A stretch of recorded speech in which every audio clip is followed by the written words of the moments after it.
तो प्रभु जी ने चैतन्य भागवत से भी सार्वभौम भट्टाचार्य का जो चैतन्य महाप्रभु के साथ वार्तालाप हुआ और जिस प्रकार से चैतन्य ने दर्शन दिया वो सब पढ़ के सुनाया।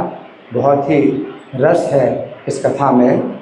तो यहाँ पर चैतन्य महाप्रभु सार्वभौम भट्टाचार्य को समझा रहे हैं, क्योंकि सार्वभौम भट्टाचार्य ने चैतन्य महाप्रभु को जो भाष्य सुनाया, ब्रह्मसूत्र का भाष्य सुनाया, वो शंकराचार्य के द्वारा लिखा हुआ भाष्य था।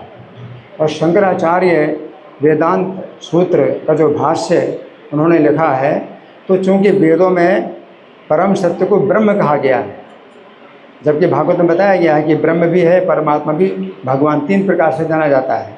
लेकिन वेद जो है परम सत्य को ब्रह्म शब्द का प्रयोग करते हैं, परम सत्य के लिए ब्रह्म शब्द का प्रयोग करते हैं।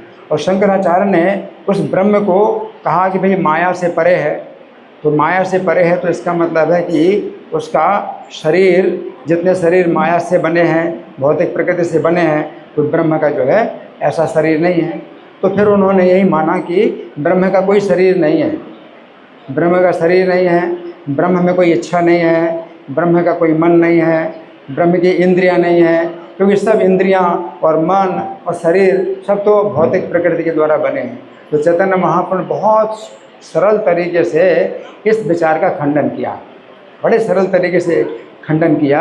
और चैतन्य महाप्रभु ने छांदोग्य उपनिषद का एक मंत्र लिया जिसमें बताया गया तद ऐक्षत बहुश्याम प्रजाये।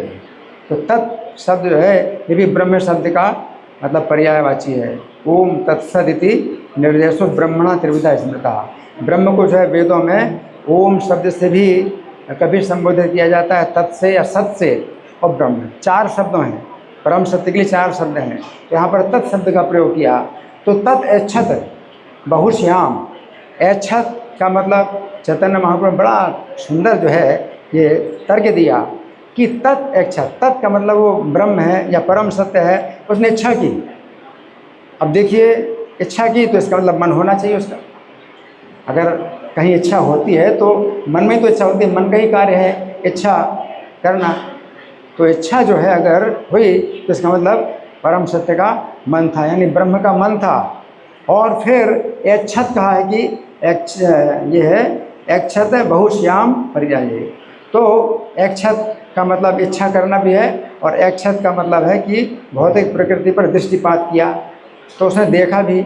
तो भौतिक प्रकृति को देखा, इसका मतलब उसके नेत्र भी।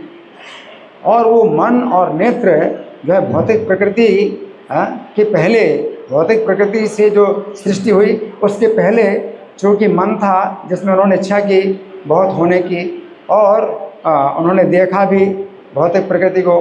तो इसका मतलब है कि उन्होंने, उनके जो नेत्र है, उनका जो मन है, वो भौतिक प्रकृति से निर्मित नहीं है। तो परम सत्य का जो मन है, नेत्र है, अगर भौतिक प्रकृति से निर्मित नहीं है तो फिर उनका शरीर भी होगा जो भौतिक प्रकृति से निर्मित नहीं है। उनकी सभी इंद्रियां ऐसी हैं जो भौतिक प्रकृति से निर्मित नहीं है। तो चैतन्य महाप्रभु शंकराचार्य के इस सिद्धांत का खंडन किया कि जो ये मानते हैं कि अगर कृष्ण अवतार लेते हैं तो उनका जो है शरीर है और जो मन है, इंद्रियां हैं, ये भौतिक प्रकृति से बने हुए हैं। तो ये बताया गया है कि जो वेत्ति भौतिकम देहम कृष्ण से परमात्मनः, अगर कृष्ण जो परमात्मा है उनके शरीर को कोई भौतिक मानता है, भौतिक प्रकृति से निर्मित मानता है, सर्वस्मात् बहिष्कार्या त्रोत स्मार्त विधानतः।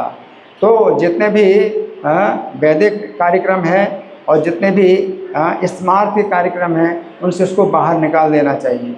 मुखम तस्यावलोक्यापि सचैल स्नान नाम आचरे। उसका मुँह देख करके भी वस्त्रों सहित स्नान करना चाहिए। किसका मुँह देख करके? जो कृष्ण के शरीर को भौतिक प्रकृति से निर्मित मानता है।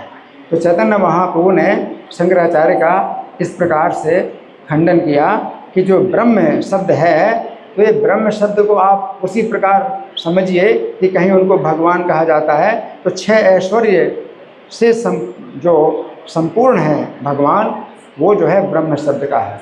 ब्रह्म शब्द का जो प्रयोग जहाँ भी वेदों में है वो भगवान है, और उनके पास 6 ऐश्वर्य हैं, संपूर्ण धन, संपूर्ण बल, संपूर्ण ज्ञान, संपूर्ण वैराग्य और संपूर्ण यश और संपूर्ण सौंदर्य। ये 6 ऐश्वर्य वो ब्रह्म में है। इसलिए ब्रह्म या ओम या तत् सत, ये 4 शब्द जो वेदों में प्रयोग किए गए हैं, इन सब जो है कृष्ण के ही लिए हैं, है ना।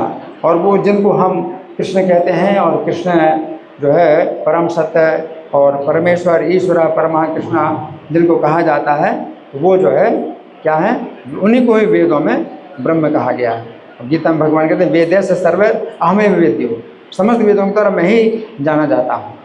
इसलिए वेदों में जितने भी शब्द हैं वो परम सत्य के लिए जो शब्द प्रयोग किए गए हैं वो सब जो है कृष्ण के ही लिए हैं, ये हमें समझना चाहिए। हरे कृष्ण।